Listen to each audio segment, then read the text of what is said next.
are so many books, websites, podcasts, and other resources on prayer that prayer itself can feel like a daunting subject. Have you ever wondered, how do I pray? Am I praying the right way? What's the point of prayer?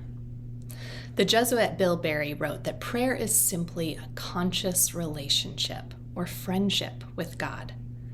Prayer is first and foremost a personal relationship. Psalm 139 reminds us that we are not meeting a stranger in prayer. When we pray, we are encountering a God who knows us intimately, has been present to us throughout our whole life, its ups and downs, its wayward journeys. And so we learn to pray by just being. There is no wrong way to pray. Though I have to remind myself that, as I put my kids to bed each night. We've got a ritual we go through that includes a couple of songs, a spontaneous prayer I say for them, followed by a couple of rote prayers that I'm hoping they absorb in their heart through the nightly repetition. But as my 3-year-old has gotten more and more verbal, there are more and more interruptions. I'll finish up the spontaneous prayer and move on in the ritual, but my son stops me multiple times as he remembers things about his day. Tell God about my bug bites because that wasn't nice, he said the other night. Or ask God for me to go back to school has become a frequent petition as he has made more friends and enjoys his time at preschool.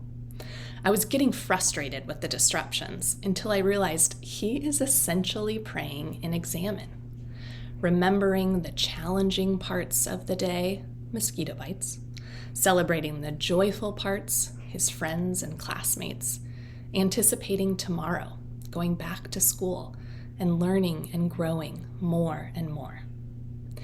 The Examine teaches us to pray with our life, invites us to see our day through God's eyes, to see ourselves through God's eyes, warts, or in my son's life, bug bites and all. We don't have to put on a pious performance in our prayer. We don't have to pretend we are loving and forgiving when we don't feel like it. As the psalmist says, "From your presence, where can I flee? If I ascend to the heavens, you are there. If I lie down in Sheol, there you are."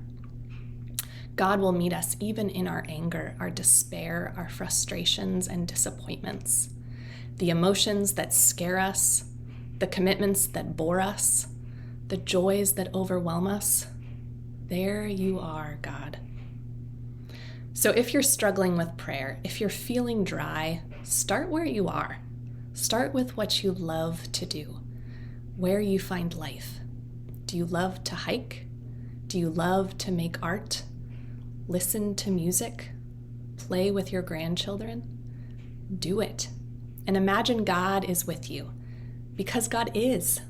As Dom Helder Camara said, we walk, we talk, we live, we are always within the Lord. Learning to pray is learning to recognize that God is in it all, and we are all in God.